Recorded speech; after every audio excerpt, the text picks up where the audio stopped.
Hello students, मेरा नाम है अभिषेक और आज हम शुरू करेंगे अध्याय 2 दो चरों का रैखिक समीकरण। पॉलिनोमियल खत्म हो गया है, बहुपद। अब हम नया चैप्टर शुरू करेंगे अध्याय 2 दो चरों का रैखिक समीकरण। तो पहले आप समझिए वेरिएबल यानी कि चर। चर क्या होता है? जिनका मान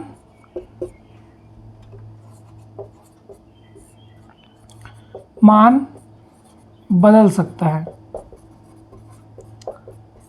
ठीक है, जिनका मान बदल सकता है।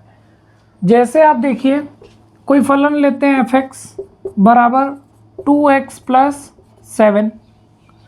ठीक, अब इसमें x का मान रख देते हैं, जैसे 1 रख देते हैं। तो यहाँ पे f(x) बराबर क्या हो जाएगा? 2 इंटू 1 प्लस 7 बराबर 2 प्लस 7 बराबर 9। 2 एकम 2 प्लस 7, 7 2 9। तो f(x) का मान क्या हो गया? 9। ठीक है, अब यहाँ पर x बराबर 2 रख के देखिए। f(x) बराबर 2 इंटू 2 प्लस 7, 2 दूनी 4 प्लस 7 बराबर 11। यहाँ पे 9, यहाँ पर 11। किस वजह से? x का मान बदल जाने की वजह से f(x) का मान भी बदल जा रहा है, यानी कि फलन का मान भी बदल जा रहा है। एक और देख लीजिए, मान लीजिए f(x)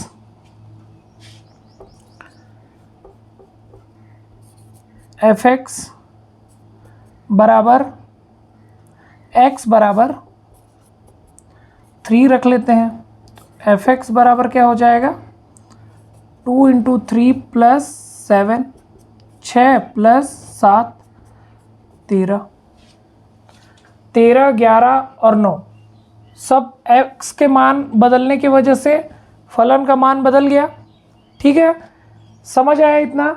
मतलब इसलिए यह वेरिएबल है, चर है, जिसका मान बदलने से पूरे फलन का मान बदल जाए, इसलिए इसे चर कहा जाता है।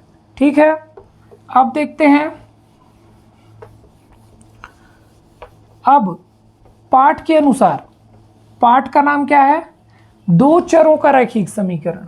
दो चरों का रैखिक समीकरण। अभी तो एक चर था, केवल x। अब देखिए x प्लस वाई, दो चर का समीकरण। ये देखिए, दो चर का समीकरण आया, x प्लस वाई बराबर 7 रख दिए। तो अगर x बराबर 2 रख दिए तो 2 प्लस वाई बराबर 7, यानी कि y बराबर 7 माइनस 2, यानी कि y बराबर 5। y का मान 7 आया। अब x बराबर 3 रख के देख लीजिए। 3 प्लस वाई बराबर 7, तो y बराबर 7 माइनस 3, तो y बराबर 4। y का यहाँ पे मान 5, यहाँ पे मान 4। क्यों? क्योंकि हमने x का मान बदल दिया। ठीक है, मतलब आपका अगर चर का मान बदलेगा तो फलन का भी मान बदल जाएगा। ठीक है, अब एक गुणा वाला भी देख लेते हैं। जैसे मान लीजिए दो पिता पुत्र की आयु का गुणनफल 15 है ना? तो माना पिता की आयु x और पुत्र की आयु y, दोनों का गुणनफल कितना है? 15। x का मान रख दीजिए 3, तो गुणित y बराबर 15, x बराबर 3 रखने पर, तो y बराबर 15/3। गुणा में है, पक्षांतर होगा तो भाग में जाएगा। 3 पच्चे 15। y का मान कितना निकल गया? 5। अब x बराबर 4 रख के देख लीजिए, या 5 रख के देख लीजिए। x इंटू वाई बराबर 15, तो x का मान 5 इंटू वाई बराबर 15, तो y बराबर 15/5। 5 3 15, तो y का मान क्या निकल गया? 3। यहाँ पे y का मान 5, यहाँ पे y का मान 3। क्यों? क्योंकि हमने x के मान को बदल दिया। इक्वेशन सेम, लेकिन अगर मान बदल देंगे तो पूरा फलन अलग हो जाएगा। ठीक है, मान अलग हो जाएगा। समझ आया इतना? ये था चर को समझना। ठीक है, आई होप कि आपको चर समझ में आ गया होगा, यानी कि वेरिएबल। अब देखिए, इस पार्ट का मेन टारगेट है आपको समीकरण बनाने सिखाना। ठीक है, इस पार्ट के शुरुआत में ही दिया है आपको समीकरण बनाना। ठीक है, समीकरण बनाना। अब समीकरण बनाने से क्या मतलब है? समीकरण बनाने से ये मतलब है कि शब्दों के रूप में दिया रहेगा आपको, के रूप में प्रश्न दिया रहेगा, उसको आपको समीकरण के रूप में बदलना है, यानी कि चर अचर की सहायता से बदलना है। तो देखिए कैसे, माना दो संख्याओं का योग, पहला एक आपको एग्जांपल देता हूं, दो संख्याओं का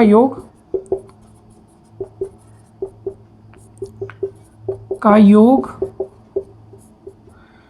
बराबर 15 है। ठीक है, 15 है। इसको समीकरण के रूप में लिखना है, तो कैसे लिखेंगे? माना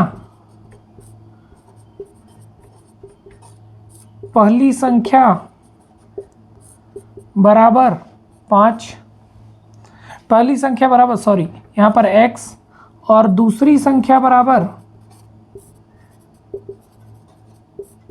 y।